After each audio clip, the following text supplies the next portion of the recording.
Hey, welcome to the Elle Russ Show. My name is Elle Russ, and I am a #1 best-selling author and master coach. My intention is to inspire, educate, and motivate you with weekly content featuring amazing guests and solo episodes. Visit my website, elleruss.com, to learn more about me, my courses, free masterclasses, partner discounts, and much more. Enjoy the show. My guest today has helped hundreds of people give up people-pleasing, one of the greatest triumphant journeys you can be on. That's such a helpful skill. And we're going to talk all about her life path. Tracy is with us today. She grew up with a selfless, caring mother and an entrepreneurial father. She was taught to put everyone else first and work hard. And I think we all can relate to some of the stories we might have behind success and what it takes. So welcome to the show, Tracy. Thanks, Elle. Great to be here. How do you get into this type of work? Where do we start with you entering into this journey of your mission to help others with really wonderful self-love, self-compassion, self-improvement, confidence?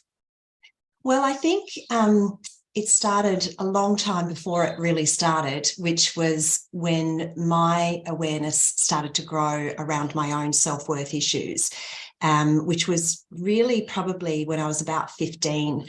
I remember sitting at school and we used to sunbake our legs on the grass in the school oval. And my friend said to me, "Your ankles are getting fat." And that was the start of an eating disorder for me. So I really delved into self-help books at the age of probably 17 after experiencing anorexia. And for years knew that I had a self-worth issue, but didn't really know how to change it. And then I was working as a physiotherapist, running my own business and juggling a few businesses, children, and was really burnt out in 2016 when my mum passed away. And that was the real wake-up call for me, because she was such a people pleaser and I watched her put everybody else first until it sort of cost her life, really. She really felt that she'd burnt out and become sick because she didn't look after herself and she looked after everybody else. And that's when I realized that I was such a people pleaser. I was headed down the same track. And so I sold my physiotherapy business and started teaching people how to give up people pleasing. This is one of the best things you can do in life, because this is an absolute sort of deal breaker quality for me, at least in like a romantic partner or a friend, etc. Although I know people who've really turned it around. It takes work. It's absolutely possible. I have known serious people pleasers who are now some of the best boundary drawers. So what I love is you talk about people pleaser to soul pleaser, right? It's instead of others, it's you. Let's just, for other people, I've had Dr. Robert Glover on, who you probably know, No More Mr. Nice Guy, people pleasing. And I haven't had anyone else on to really talk about this topic. I'd love to hear, how would you define people pleasing for those that are out there that are like, well, what do you mean? I'm nice to people. I like to make people happy. That's not what we're talking about. Yeah, that's such a good question. So for me, a people pleaser is somebody who pleases others because they need that validation. They need other people to be happy so that they can be happy. And they need other people to like them and validate them and approve of them. And so that's why I really feel that it's a self-worth issue, that we don't feel good enough within ourselves. So we're looking for that approval from outside of ourselves. Give us some people-pleasing classic behaviors. If people are out there listening, not quite sure if this might apply to them, what are some of the things you get caught up in as a people pleaser?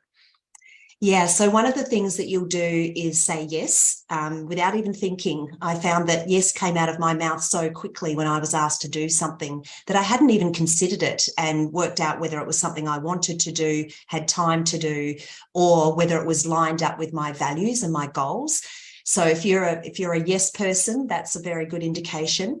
Another one is avoiding conflict. We'll do whatever we can to keep the peace. And so we really can lose ourselves by doing this because we don't speak up. We don't say what we really mean because we'd just rather keep the peace. And sometimes that can come from growing up with a lack of peace in the household, and we just want the shouting to stop or whatever it is. And so we just take that into our adulthood and continue to try to avoid conflict. And another one is that we are just over keen to fit in. And so we can just go along with other people's opinions and not speak up. And even though it doesn't feel good for us, we'd just rather do that than say what's true for us. And I think that we lose our sense of self by doing that.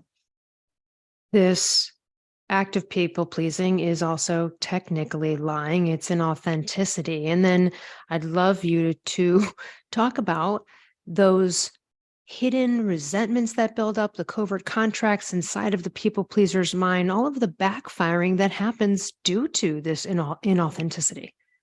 Yeah, that's the thing, is that we think we're such nice people as people pleasers, but it is a double-edged sword, because we do build up resentment because we continually do things that we don't really want to do.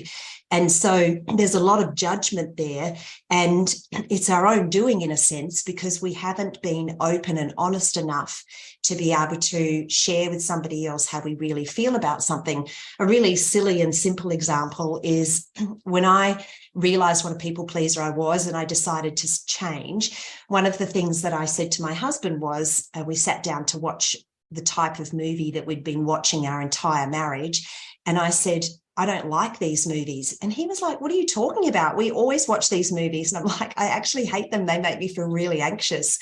And that was such a surprise to him. So we can get really good at lying and doing what we think is best for the relationship. But really, it's brought us closer together for him to get to know who I really am and what I really like. And there's no resentment now, because I watch what I want and he watches what he wants. And we find, that common thread of things that we can both authentically enjoy together. It's a really tough thing in relationships when there's a people pleaser, because obviously, like you know all this, but it's like when you're lying about your life, your opinions, your feelings, your tastes, your desires, you're putting forth this sort of manufactured false version of you.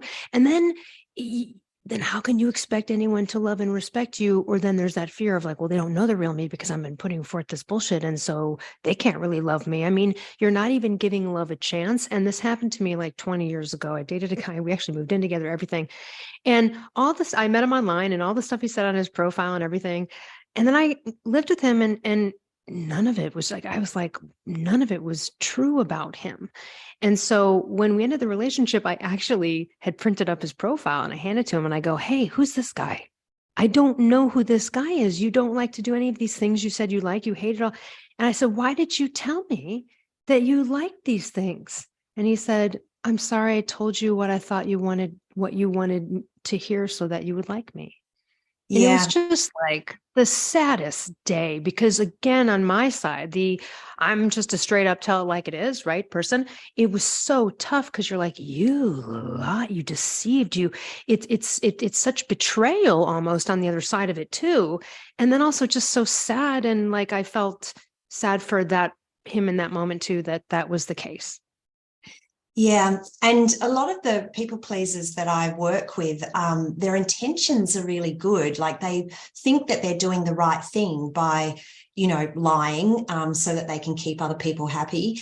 But ultimately, once they realize and wake up to it, they realize that it's not true happiness. It's really pretend happiness. And you can't fake that. And the other thing that can happen, I find, with people pleasers is we can be overthinkers. So we can get into loop where we're rehashing a conversation, worrying about something we said, worrying that we've offended someone. And it keeps us really stuck in our head, and it makes us unaware of our true emotions. We get so good at faking it that we don't know how we really feel. And emotional intelligence is everything. Being aware of how you feel and noticing when you don't feel good so that you can start to do something to feel better is so important for our mental health. So one of the side effects of being a people pleaser is anxiety and even depression. Oh, I can see that too. And also anger, right? Because it can be, passive aggressive behaviors can stroll up in here in this soup of junk, right? Yeah, yeah, absolutely. You've got a smile on your face, but you're actually really angry. Like you're full of And rage. Yeah. yeah, and that's the worst way to deal with anger, to not get the emotion out and to not express it, but actually push it down. I really believe that that's one of the causes of disease is, just pressing down suppressed emotions. And in the end, it ends up in our physical bodies. If someone's out there listening right now and you're like, a way to tell, one of the ways to detect if you may be a people pleaser is you're not happy, right? You're not happy. Like you said, you have to be aware of your emotions. That's like the first part. Like, hold on a minute, right? Even if you just got off a phone call with someone and maybe you later realize they were a toxic person, but after every time you get off the phone with that person, we've all been there, right? And you go, I don't know, why don't I feel good? Oh, it's related to the fact that I was just talking to Mary or whatever the story is. So yes. I would just love you to expand on more of this and also let us know, like, once someone has made the awareness, what are some of the first steps they can take? And I do want to talk about all the wonderful offerings that you have for people to get on the right track here. Yeah, I think awareness is the key. If you can just notice your interactions with other people and your thoughts about other people, and just check in and ask yourself, is this what I really think? Is this who I really am? And the interesting thing about the people I've worked with is that often they lose track of who they are. One of the biggest, most common comments I get in a questionnaire that people fill out before they have a call with me is, I feel lost. I don't know who I am anymore, so that's great awareness. And so if you feel like that, it's because you've just put on all of these masks for so long and become who you think other people want you to be, that you've lost sight of who you really are. And that just means, what are your values? What's important to you? What do you enjoy? And for me, I was so busy making sure that everybody else was happy and making sure they were reaching their goals and helping them to be happy. I didn't know what lit me up. I didn't know what made me feel good. And so one of the first things I encourage you to do is to think about the last time you felt really happy and what was it related to? What was the thing that caused that happiness? And sometimes people have to go right back to childhood because they've been like this for so long. And if you can't think of something, then just start to try some things out. You might try a walk along the beach, or a walk in nature, or meditation, or yoga, or just, start to experiment with some things and see if you can find things that you find relaxing and feel good. The other thing that's really important is to identify the things that really don't feel good and ask yourself why you continue to do them.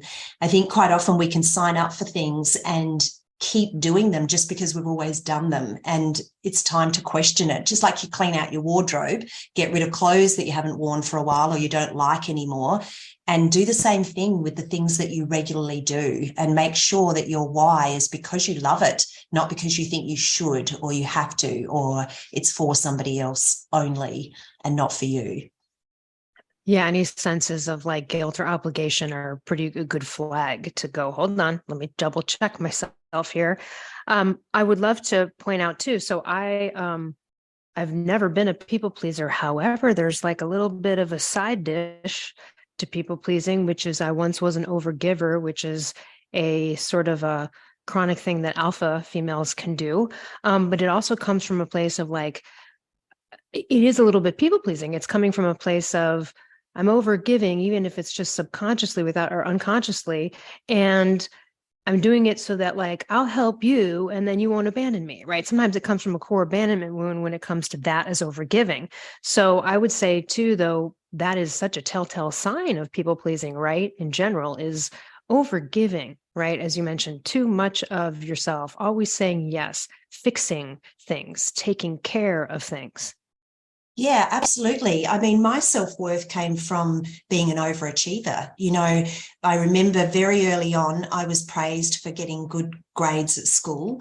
And so then that was my obsession, because what I was actually addicted to was the recognition for that. So, you know, in the end, it wasn't about what anybody else thought. I created this little inner critic in my mind to represent, you know, what I believed other people expected of me.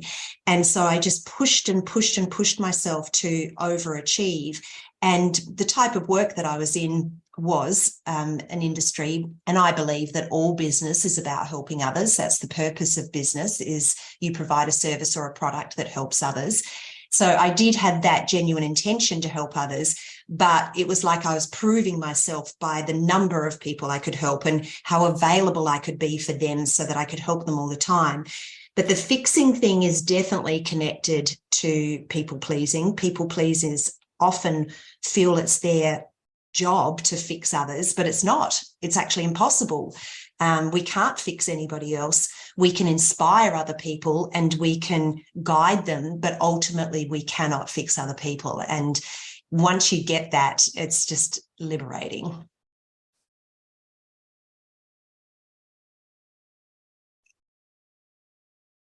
I'm sure you would agree that, I mean, I suggest this for everyone in the world, but I think people pleasers maybe need to hear this more than others, which is learning to enjoy your own company and spending time with yourself so that you can ponder, creative things can come in, a thought comes up and you go, I don't know. What do I think about that? Because you don't know, because you haven't been thinking on your own for all these years, right? So forcing that, getting some private quality time with oneself, not to watch TV or whatever, but to daydream, to sit and think, right? Yeah, it's one of the most important things for you to do to shift this. And you're right, because you've been guided by everybody else's thinking, you know, this is how you can rediscover yourself, is by spending time with yourself. And that's one of the biggest things that's changed for me. I absolutely love my own company now, but I realize now that I was trying to escape from myself, probably because I was self-critical, always trying to be perfect. You know, an eating disorder is very strongly linked to perfectionism. Mm-hmm. And so because I wasn't perfect, I didn't want to be with my own thoughts. So I was either with other people or numbing myself through TV or scrolling my phone or overeating or, you know, all of those ways that we numb ourselves. But that true connection to your soul, to yourself, is where the magic happens. And that's where true self-love comes from as well. Tell us how we can benefit from your work. You offer lots of things for people to get over this. And you know what? You need to. If you're out there and you're people pleaser, please do this. I have really good friends that were once people pleasers, got coaching, went through it, like really worked on it. And it's a whole new world, you know? It's a whole new world. So give us some ways in which we can benefit from you. Well, one of the things you can do is read my book, which is From People Pleaser to Soul Pleaser. It's available in print, Kindle, and Audible, and you can find it on Amazon.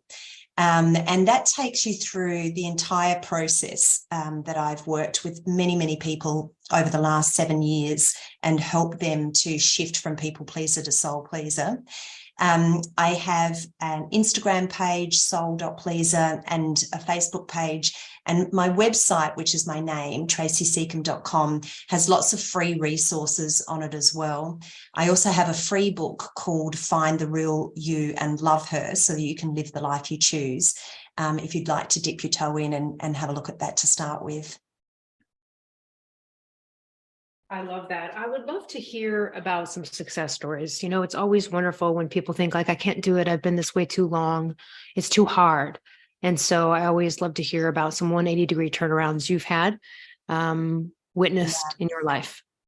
Yes. So there's just over 200 people that have been through my coaching program From People Pleaser to Soul Pleaser. And there are so many incredible stories. But the one that comes to mind is a lady who, when I met her, she was absolutely burnt out. Her people pleasing was really showing up in the form of overgiving and being a workaholic. And this was the case for me as well. So quite often a people pleaser will get addicted to action.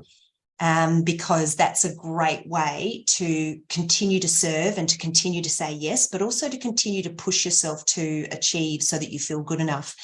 And this woman at the time had started to feel strange sort of physical symptoms.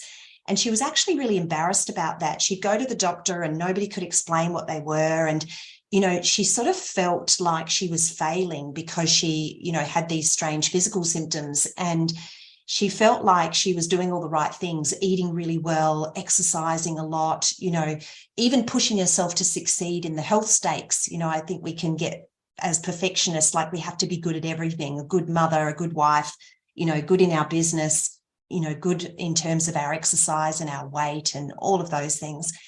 And when she went through the program and she found this inner love within herself, and she started to value the relationship with herself above everything else, absolutely every area of her life changed. So she now, she's a farmer. She now runs a freedom farm rather than working in it all the time, which has freed up her time to do things that she loves. She recently went with a friend on a two-week cruise.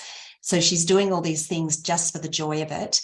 And she's just in perfect health now because she has a balanced life. You know, she's doing what she loves purely for the joy of it rather than to prove anything or to, you know, show that she can do it and to always say yes to other people.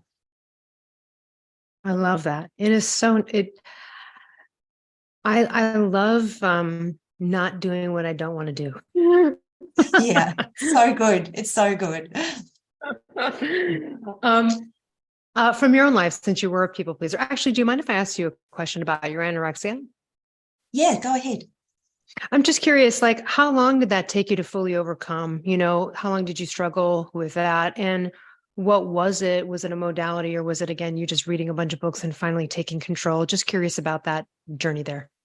Yeah, so it took forever. So my weight stabilized within a couple of years.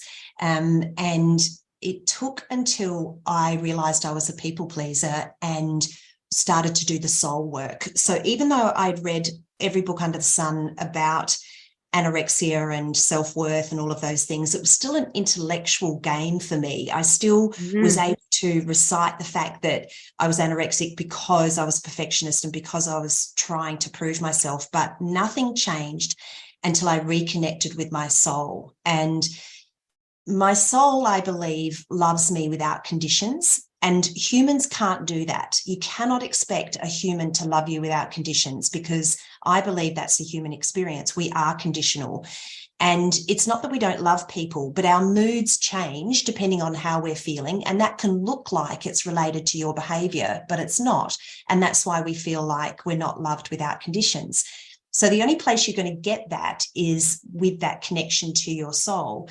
And so when I was able to sit and meditate and feel love and energy just rushing through my body through connecting to that power, I didn't need anything else to feel good about myself. And so my obsession with food left me because I just felt guided by joy. And when you're guided by joy, you naturally take care of yourself. So now I'm not making myself do it. I don't have rules around food. I'm not afraid of food. I'll eat what I feel like. But because I'm guided by my soul, 90% of the time, it's health-giving food. Thank you so much for that synopsis. I mean, what a tough thing to go through. And I'm so glad you were able to get to the other side. There are a lot of people, you know, I'm in the paleo primal world, and there have been many people who had to deal with an emotional or a mental thing or a character, anything that we're talking about, whether it's people pleasing or a PTSD or anything. And that was the thing that once they dealt with it and got flat with it, then their weight was released or their eating issues subsided. Again, a psychological component. You can read all the diet books you want, right? And that's why a lot of people, that's why it doesn't work for a lot of people. Yeah. What I'd love to know is, as a formal people pleaser, so what I've noticed with, I have a couple of friends who were former people pleasers, and the wins are continual, because I notice from the outside that they are always having wins because they're constantly realizing a way that they would have handled it versus how they do now. And when they see that in situations, like sometimes, especially when they're fresh off of it, right, they'll call you and be like, oh my God, this happened. And, normally this is what I used to do, but instead I did this. And you could tell that they're so proud of, right? Like it's such an amazing confidence boost. It's almost like those memories of the contrast are continually fueling, right? So I would love to hear about some of those things that you noticed, like as you went through the journey and you kind of got through it, where you'd be in a situation, you'd be like, it's so funny, and I'm sure you probably had those moments of feeling a little bit of a win that you're not there anymore. Oh, it's so true. I'm so glad you said that because I've got a funny story from 2 days ago. So I was in my Pilates class and the instructor is hilarious. So she chats away while she's taking us through the class about all sorts of things. So she talked about a TV show, The Bachelor, and said, Tracy, pulled me out and said, Tracy, did you watch The Bachelor? And I said, no, I don't like the new format. She goes, oh, I love it. And I thought in that moment, the old me would have wanted to agree with her, but yes. I realized she didn't care less that I had a different opinion. And it just made me laugh to think that the old me would have felt guilty about having a different opinion about something so silly to somebody that I like. Well, isn't that great that even up until now, right, the recovery of that you can have something like that happen and still have that like internal smile, right, in your soul that you're like, oh yeah, like I'm so glad I didn't do that. I'm so glad I naturally now don't do that. Because it becomes natural over time. At first it's a practice and then it becomes natural. And that's what I've seen for a lot of people, where now I'm shocked at some of the reform people pleasers that I know, some of the moves they're pulling with boundaries. I'm like, damn, you're like already escalated to a whole new level. So it can be done. Tracy is here to help everyone. And I want to, even though we will put everything in the show notes to connect with you, it is TracySecombe.com.au. Anything else you'd like to leave with our audience? It's such a pleasure to speak with you. And I'm so happy that you're doing the work you're doing. Thank you, Elle. I'd like to say to any people pleaser who's listening to this is that you will still be a kind, loving person. In fact, you will be even kinder and more loving because it'll come from within. It'll come from where it needs to start, which is unconditional love for yourself, which means that you will unconditionally love other people, which means you won't have any expectations of them. You won't need them to agree with you. You won't need them to like you. You will just do things for them for the love of it and for the love of yourself. I love it. Thank you so much, Tracy. And for everyone else, we will see you next week. Hey, listeners. Over the years, a ton of companies have approached me to collaborate, but I will only promote companies whose products I believe in and that I actually use and consume on a regular basis. So let me tell you about some of my favorite companies that I can offer you discounts for. Rep Provisions, an amazing company doing incredible things for our planet, topsoil, and animals with regenerative agriculture, and it's my #1 source for quality pasture-raised meat and chicken. Visit repprovisions.com and use code L15 for 15% off. I'm also obsessed with a company called Carnivore Crisps. They make a lean, all-natural, and delicious alternative to conventional snacking, made with just real meat and real salt.